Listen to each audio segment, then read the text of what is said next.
You can't even prep the food right. Bring it to me now. You're making Mom mad. My husband swore and left the kitchen with an extra bottle of wine. Of course, he never tried to help me. I quietly started to clean up the broken dishes. I hated it. Why do I always have to do this? What's wrong? At that moment, my father-in-law, Tyler, who had apparently come late, showed up in the kitchen, probably having heard the sound of broken dishes. He looked surprised to see so many lined up in the kitchen. Wow, did you do all this yourself, Katie? It happens all the time, I told him in a self-mocking tone of resignation. Then I gathered up the pieces of plates and stood up. Seeing me like that, my father-in-law was speechless. His surprised expression turned into an angry one, seeing the miserable look on my face. Tyler said, I'm going to ask my wife what's going on. You should come too. After saying this, my father-in-law took me with him to the living room. My name is Katie Smith, and I am 32 years old. I have been married to my husband, Harry, who is 3 years older than me, for almost a year now. I had been an outpatient nurse at a small pediatric clinic before we got married, but I recently moved to a general hospital in the same city to improve my skills. I think 1 year of marriage still qualifies us as newlyweds. But my husband and I have been living with my mother-in-law since the first day we got married. My husband wanted to move in with his mother because he was worried about her being left alone because his father was working out of town. At first, I thought it would be comforting. I thought we'd help and support each other during busy times. But I soon came to realize that I was wrong. Katie, you are terrible! It was my first night shift after changing jobs. I worked between midnight and 8:30 a.m., which I wasn't used to. I came home exhausted and dizzy. Then I was greeted by a rude comment from my mother-in-law. It was 9 in the morning. My husband was at work. Usually at that time, our neighbors passed by our house.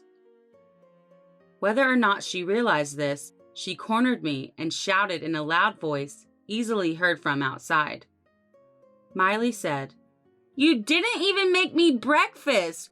What are you thinking?" What breakfast? I was confused.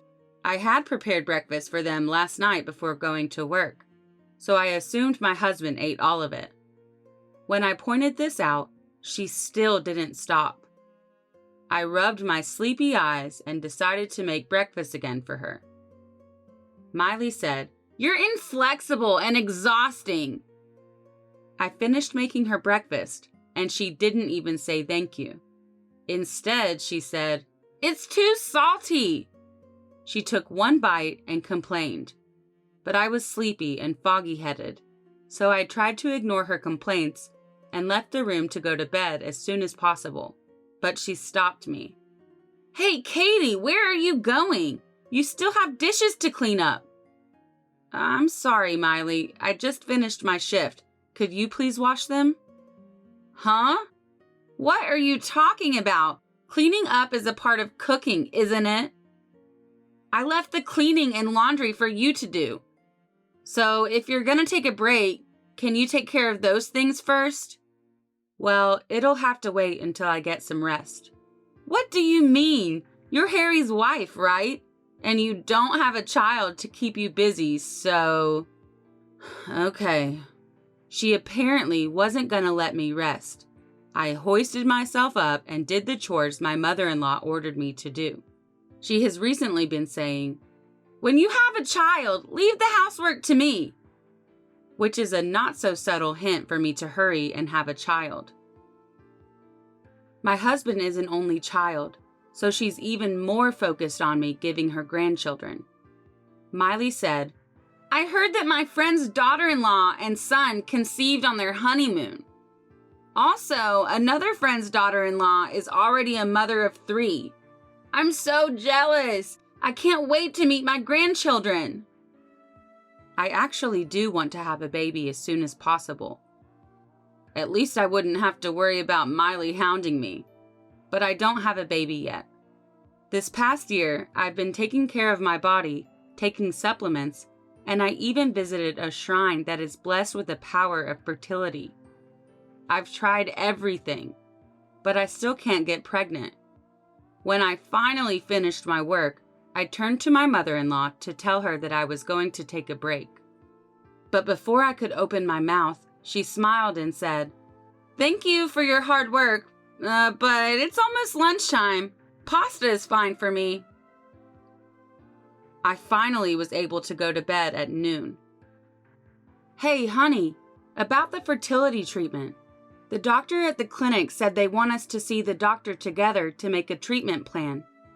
So could you free up your Saturday morning?"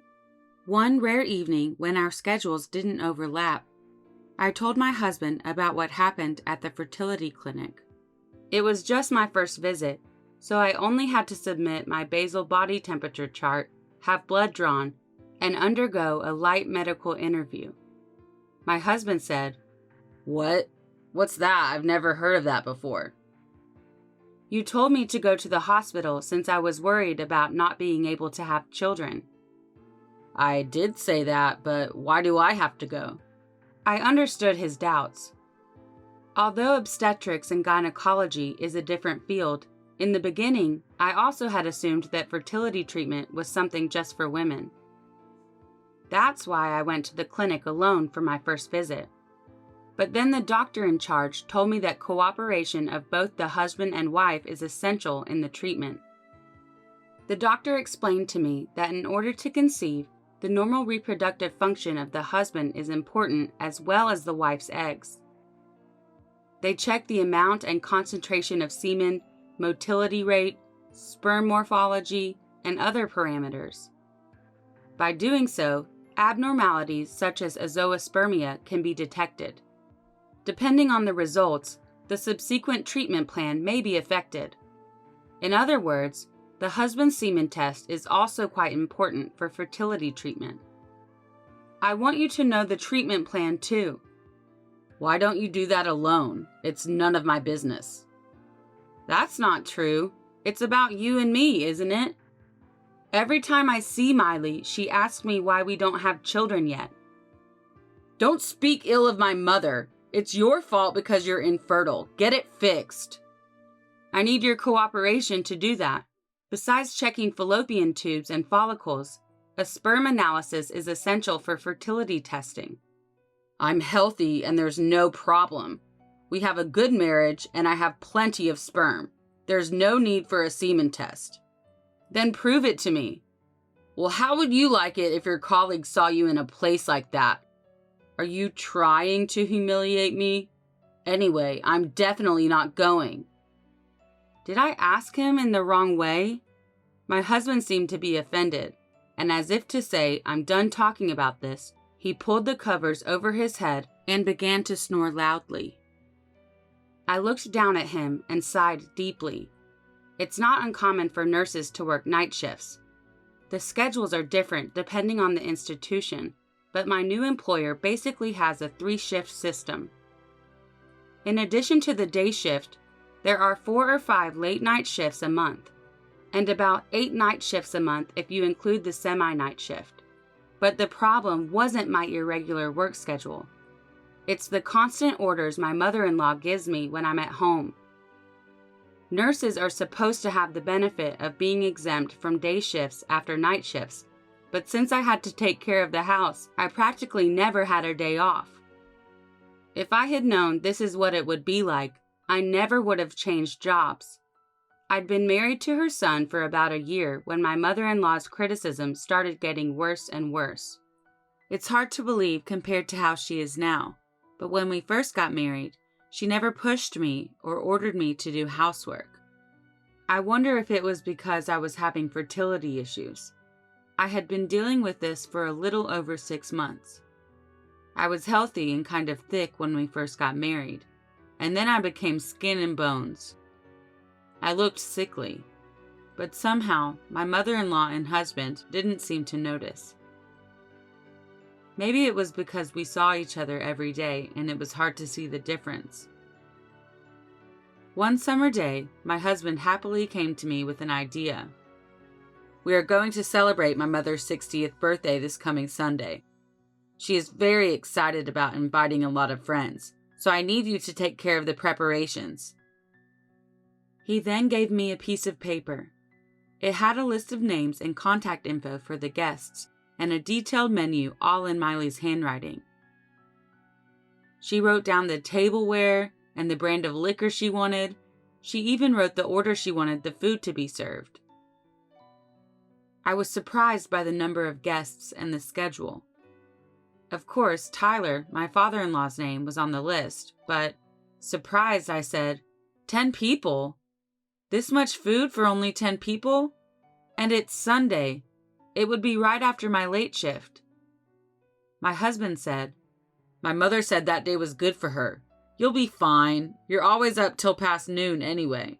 This celebration will be held at noon, so it won't be a problem." He left the room, leaving me stunned. I doubt either of you will help me. I knew they wouldn't. It was the morning of my mother-in-law's 60th birthday celebration. As usual, I came home from a late night shift feeling woozy and did what my mother-in-law asked me to do.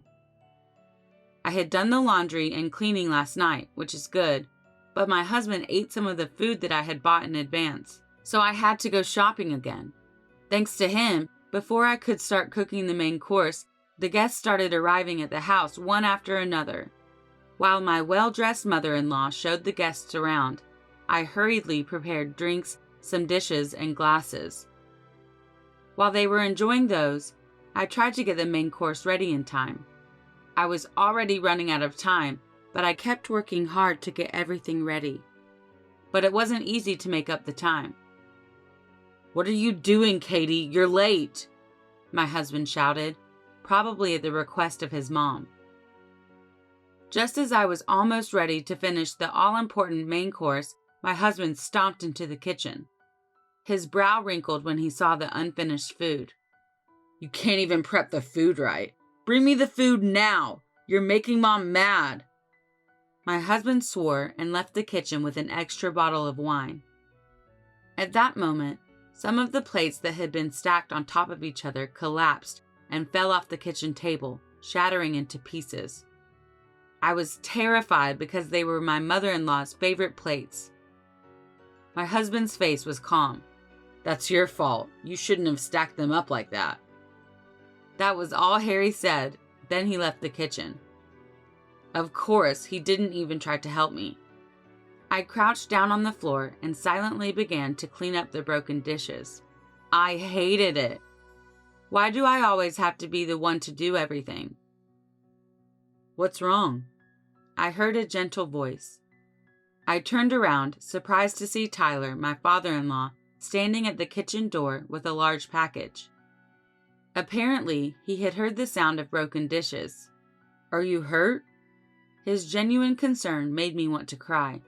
Come to think of it, it had been a long time since I heard such kind words from someone in this house.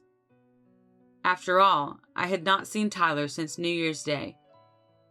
He came over to my side of the table and helped me gather the shattered dishes.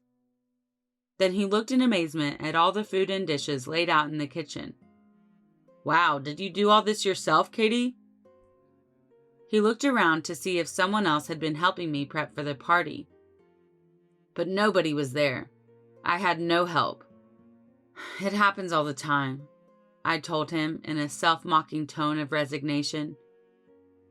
Then I gathered up the pieces of dishes and stood up. He was speechless.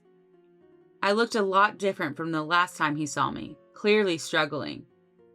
My hair was thin and disheveled, and my skin looked bad with dark circles under my eyes. I wasn't the lively person I was back then. Looking at the piles of food in front of me, he seemed to start to understand the situation. His surprised expression turned into an angry one, seeing the miserable look on my face.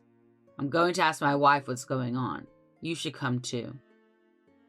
After saying this in a low voice that I had never heard before, Tyler started to leave the kitchen, but I stopped him. "I haven't done the dishes yet." Tyler said, "You don't have to." I resisted, but he comforted me and took me with him to the living room. My mother-in-law was chatting with the guests and pouring a glass of wine that my husband had brought. "Hey, Katie, how long are you going to make me wait?" "Oh, you finally showed up. Everyone, this is my husband. He's been working out of town for a while and came home just for me." When my mother-in-law introduced Tyler, the guests greeted him with nods and smiles. Tyler smiled and nodded back. "Thank you very much for coming today. I'm Tyler, her husband. My foolish wife is grateful for your hospitality." "Oh my God, you called me a foolish wife. This is my birthday." "You are foolish. Truly." "What?" That one word changed the harmonious atmosphere to awkward and silent. Tyler made me stand with him, even though I was subtly hiding behind him. He faced the guests. "I would like to introduce you to my son's wife, Katie." Miley said, "Hey, honey, Katie is busy preparing." He glared at her, and she swallowed her words. "A year and a half ago, she married my son. She was a cheerful, smiling young lady, and I was convinced that her and my son would have a bright future. But how does she look now? She didn't look so miserable 6 months ago." Some of the guests started to murmur, saying I didn't look anything like my photos and that I'm way too skinny. Tyler turned to Miley. "Why has she changed so much?" Miley said, "Well, I don't know. Probably because work is too hard." "You know, I told you on the phone that she changed hospitals and has been on the night shift since the start of the year." Okay, so are all of Katie's colleagues suffering like that? If so, it's a clear violation of the Fair Labor Standards Act. I'll have to contact the union." "No, that's not..." "Are you still acting like you don't know anything? I just heard that you've been hard on Katie and haven't been giving her any time to rest. I heard that she worked a late night shift earlier. Then you told her to cook all of that by herself after no sleep and a long shift?" "That's right. I had told Tyler everything. I told him that for the past 6 months, I had been treated like a housekeeper without a day off." When Miley turned her head away, unable to argue with him, Tyler glared at my husband. "You too, Harry. You knew Katie has been going through it, so why haven't you done anything?" "That's because it's between Katie and Mom. I had nothing to do with it." "What did you vow at the wedding? Didn't you swear to protect and support her, to make her happy? Does she look happy to you?" "Well, of course, there were times that I thought it was a little much, but Mom said it was normal for a woman without a child to do all this." "As a husband, you should put your partner before your mother. Have you already forgotten how your first marriage ended because you pushed her too?" My husband's face turned red. I looked at him, jaw dropped. I already knew that my husband had gotten divorced before we got married, but I didn't know that his ex-wife had been treated badly like I was. It all came together in my head. "Let me tell you something. This is the kind of work she should be doing as a woman without kids. It's been a year and a half since they got married, and she still can't have a baby. She's an unfit wife." "Even if she were infertile, you can't blame her for that. You're just taking it out on her." "What? How dare you? You've been gone for so long. What do you know about it? You have no idea. Everyone brags about their grandchildren, and I'm the only one who doesn't have any. I'm lonely. I want a grandchild as soon as possible."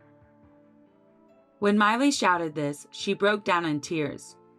I felt a little sorry for her, but it didn't take away from the fact that she had caused me so much mental and physical pain over the last 6 months, especially since she had treated Harry's ex-wife badly too. "I don't think you'll be getting any grandchildren for a long time." I told her firmly and held out a few pieces of paper that I had taken from my room. They were the results of the tests I took at the fertility clinic. blood tests, AMH, uterine and fallopian tube drainage tests, anti-sperm antibody tests. Everything was fine. My body is normal. If the situation was the same with his ex-wife, can't you guess what's wrong? The problem is with Harry. Huh? You had a hunch, didn't you? That's why you didn't want to have the test done. And yet, instead of protecting me, you treated me like a housekeeper like your mother does. I did love you, so I thought I could keep the test results to myself. But you yelled at me again and wouldn't even help me. Also, apparently you did terrible things to your ex-wife too, so I just don't care anymore. Wait a minute. It's not true. I can't be infertile, right? Well, why don't you get a proper examination? But regardless of the results, it's not important to me anymore. With that last comment, I turned my back on my husband, who kept shouting excuses, and my sobbing mother-in-law, and I left the living room. Just before I closed the door, I heard the faint sound of the guests leaving. Later, my husband and I officially divorced through an attorney. My husband was very insistent, but thanks to Tyler's recording of our conversation that day, it was proven that I had been emotionally abused by him and Miley over a 6-month period. Plus, my husband had a sperm analysis and found out that he had azoospermia, and my mother-in-law was furious with him. After my husband and I successfully completed our divorce proceedings, my ex-parents-in-law decided to divorce too. Tyler said, I had hoped that Harry and Miley would change their minds due to his ex-wife's case, but it didn't happen. He said that was the reason. And Tyler began to apologize to me for not understanding the situation sooner, and for not urging Harry to take the semen test before we got married. According to a rumor, my ex-mother-in-law, who was kicked out of her house, is now living with Harry in public housing in the same city. And her former friends have cut her off. Plus, the rumor of the incident spread, and now my ex-husband is shamed at work. Tyler introduced me to a man, and after 6 months of dating, I remarried. My father-in-law finds him very reliable. He is Tyler's subordinate. We are living happily together. The other day, I had a checkup with an obstetrician, and found out that I'm 2 months pregnant, so I'm going to tell Tyler soon. I am planning to visit soon to tell him the news, since he was our matchmaker, and he saved me from my awful living situation.